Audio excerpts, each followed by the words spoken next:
Alright, I'm gonna shoot a video of stuff I've picked up around Black Friday. Uh, Picked up a 2DS from a pawn shop. Uh, this is a Pokemon game that I bought in the last video that I made on a GameStop deal. It was less than $10, but besides the point, I got this 2DS on Black Friday at a pawn shop for $24.99. It was marked for $29.99. It was in really good shape. When I turned it on, it wasn't working, the touch screen, so I had to go on YouTube and I was looking up some videos about how to fix it. I was debating about taking it back, and then I was able to get it to work pretty much.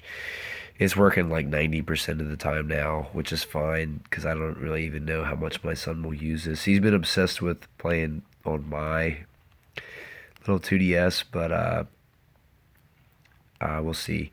I got the little kit, the skin thing off of Amazon, just because I know he's not the best at always keeping his hands clean, so I figured this would probably be a good little investment. And he likes the color green. Anyway, this was before Black Friday. I am, with what I read, I think this was a glitch, a price reduction that was not supposed to be this low. I could be wrong, but I don't think I am because this game came out in either late September or early October, and then here in late November, uh, it is like a drastic reduction in price. Like for only being out for a few weeks, coming out at $39.99 and being priced at $10 is a bit odd of a slash price. But what makes this story even better is that when I did this as an in-store pickup from GameStop, and so like when they said that my order was ready, I went to go get it, and then they didn't know where it was, and I wasted my time. And then I gave them my information, and then they called me back about like 2 hours later saying they found it. So I ended up getting it. I ended up going back, and then they gave me a $5 gift card. So I basically got this for like $5 technically, which is pretty amazing because this game is a lot of fun. If you can pick it up eventually, I would recommend it. Even if it's the PlayStation 4 version is probably just as great. I mean, it's a fun game. It reminds me a lot of Donkey Kong, the Donkey Kong Country games. It reminds me a lot of the Tropical Freeze, like the updated version, like the Wii and the Wii U Donkey Kong games. It reminds me a lot like that. Uh, So GameStop games that came, or not GameStop, almost a GameFly, limited run games, games that came in. Forget when I pre-ordered these, probably back in like June or July, and I ended up buying them on the Switch, and I am starting to lean more towards hopefully buying more of these for my continuing my PlayStation 4 option versus just Switch. I don't have anything against my Switch. I just feel like I enjoy playing with that controller better than I do with the handheld. But regardless, these are what I got them for, and I have yet to open them or play them yet. These are straight up Black Friday sale games that I bought. I tried to get them at the lowest price I could find, even though I noticed that Days Gone was $16.99 on the if you want to call it Cyber Monday. I think it's ridiculous because I'm hearing it being called Cyber Week now. Days Gone for $20.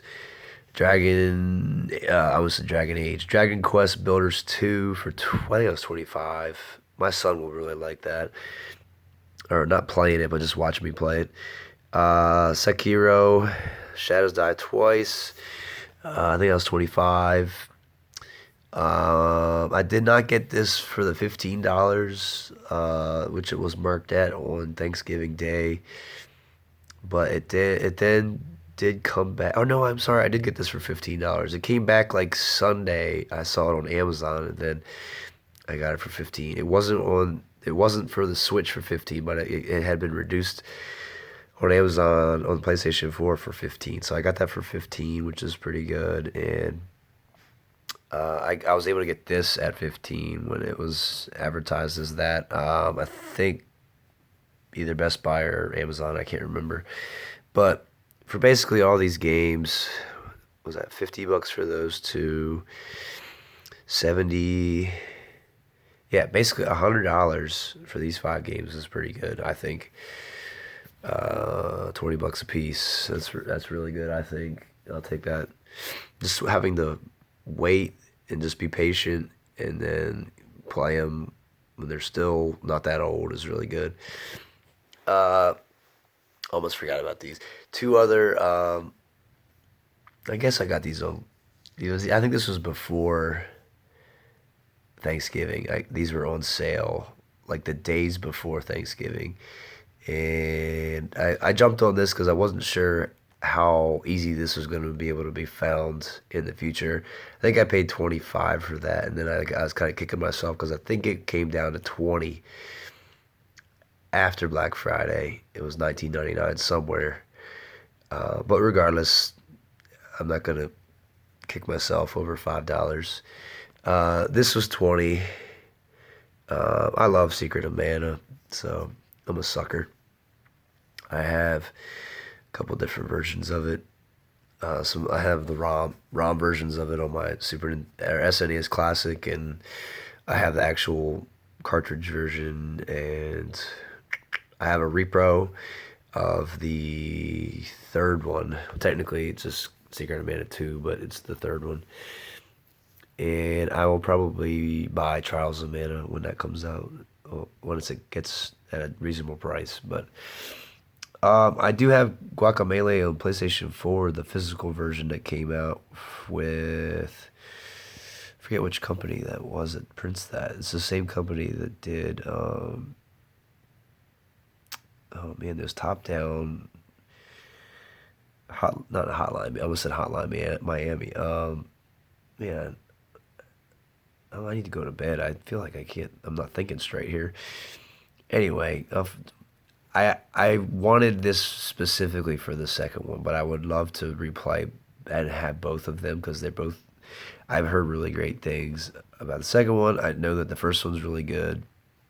It's really heavy in side-scrolling combat, but it is technically supposed to be. I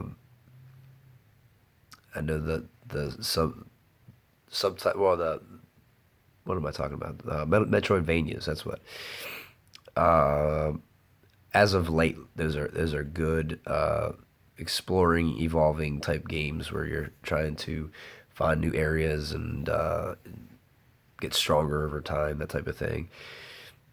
Um, what else? I have some games I got from Limited Run had a sale called the Pop Up Shop Up sale, and it was like an in-person sale that just so happens to be in the area where I live at.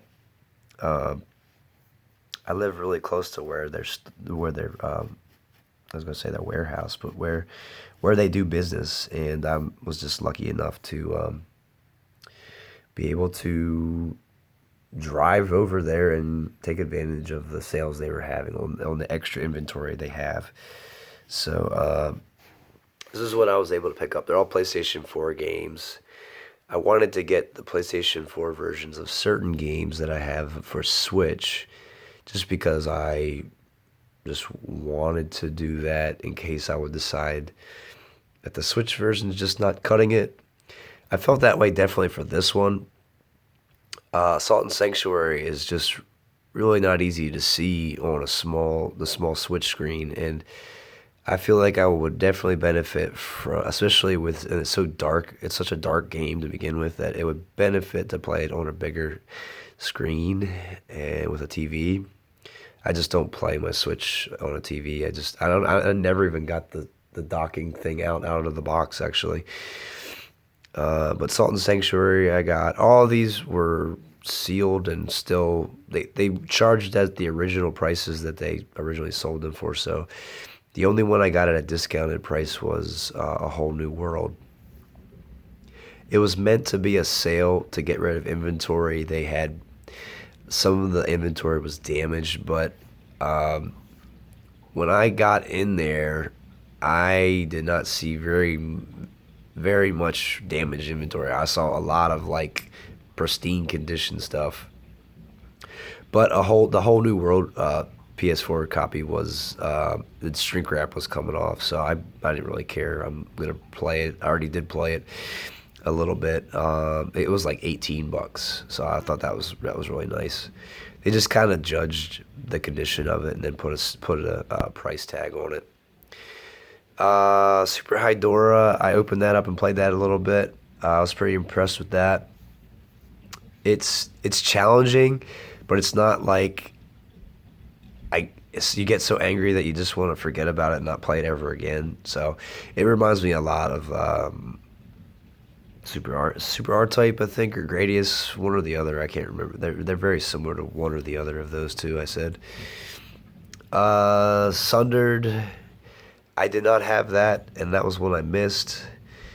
So I went ahead and got that one. And then the top two, I like those games a whole lot, and I just have them for the Switch, and I felt like it'd be cool to have both copies and then experience both and probably replay them either here in my house on the TV, and then I could also be able to replay them on the go on my Switch. So I felt like that was a good idea. I did the same thing for the Bloodstained Curse of the Moon. I have two copies of it, and it worked out well. Yeah, I got a pack of cards too when I was able to check out. Since I bought 6 games, it was enough money for them to do that. I don't know why. I'm not gonna open them, but anyway, this is what would be technically my Black Friday games, and then I don't think I have anything else coming in. I think that's why I was gonna go ahead and shoot this video, because I think I have everything now. Shipping is just so fast that you don't have to wait. I can remember waiting several days for stuff to ship, and now they can just get it to your house within a day or two. It's crazy. But let me know what you got. If you notice, if you do watch any of my videos and you notice that my voice sounds weird, I've been getting over a cold. If I lost my voice like 2 or 3 days ago, I'm kind of getting a little better with it. But feel free to let me know what you got at Black Friday, or what you're looking forward to. If you're hoping to get certain things for Christmas or whatever it might be. And I will catch you later. See ya.